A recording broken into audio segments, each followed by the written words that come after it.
বাবরি মসজিদে একসময় নিয়মিত নামাজ আদায় হতো, কিন্তু 1947 সালে ভারত পাকিস্তান নামে দুটি দেশ স্বাধীন হওয়ার পর ভারত সরকার বাবরি মসজিদকে তালাবদ্ধ করে দেয়। পরে আর কখনো নামাজ পড়ার সুযোগ দেওয়া হয়নি মুসলিম সম্প্রদায়কে। 1992 সালে বাবরি মসজিদকে ভেঙে চুরমার করে দিয়ে আজ সেখানে প্রতিষ্ঠা করা হয়েছে রাম মন্দির। কিন্তু কেনই বা বাবরি মসজিদকে ভেঙে রাম মন্দির তৈরি করা হলো, আজকের ভিডিওতে তুলে ধরছি তার বিস্তারিত।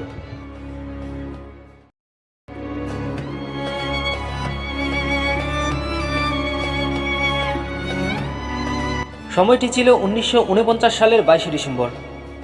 সেদিন মধ্যরাতের পর হঠাৎ রহস্যময়ভাবে রামলালা অর্থাৎ শিশু রামচন্দ্রের মূর্তি আবিষ্কৃত হয়। স্থানীয় মুসলিমরা তখন অভিযোগ করেছিলেন রাতের অন্ধকারে গোপনে মসজিদের ভেতরে ওই মূর্তিটি রেখে যাওয়া হয়েছে। কিন্তু ততক্ষণে রামলালার আবির্ভাবের খবর চারিদিকে ছড়িয়ে পড়ল।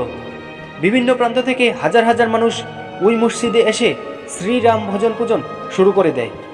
পরে বিশৃঙ্খলা সৃষ্টির আশঙ্কায় কর্তৃপক্ষ সেখানে নামাজ বন্ধ করে দেয়।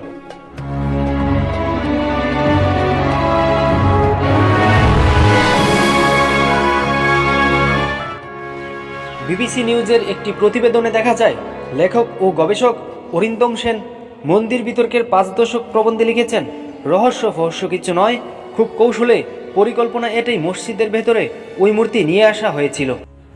মন্দির বিতর্কের 5 দশক প্রবন্ধে তিনি আরও লিখেছেন, রামলালার আবির্ভাবের ঠিক 8 দিন আগে থেকে অযোধ্যায় শুরু হয়েছিল রামনাম সংকীর্তন। বলা হয়েছিল 8 দিন সংকীর্তন শেষে নাকি শ্রীরামচন্দ্র আবির্ভূত হবেন। বাস্তবেও ঠিক সেটাই হলো, এবং সেটা হলো একেবারে মসজিদের ভেতরে।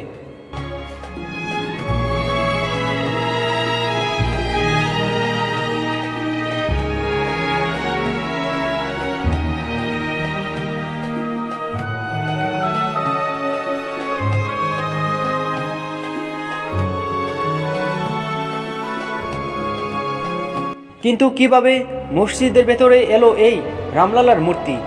কে বা কারা রেখে গিয়েছিল মসজিদে?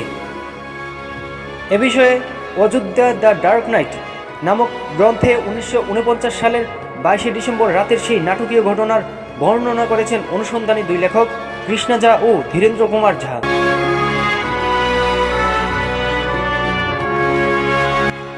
তাদের গবেষণায় দেখা যায়, রামলালার আবির্ভাবের পরদিন স্থানীয় থানায় যে এফআইআর দায়ের করা হয়েছিল তাতে মসজিদের ভেতরে ঢুকে মূর্তি রেখে আসার জন্য চিহ্নিত করা হয় অভিরাম দাস নামক এক হিন্দু সন্ন্যাসীকে।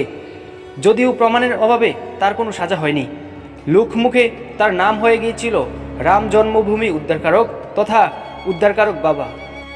মূর্তি আবির্ভাব হওয়ার 32 বছর পরে অভিরাম দাস যখন প্রায় লোকচক্ষুর আড়ালে প্রয়াত হন, তখন অযোধ্যায় সূর্য নদীতে জল সমাধির সময় আওয়াজ উঠেছিল, রাম জন্মভূমি উদ্ধারকারক অমর রহে।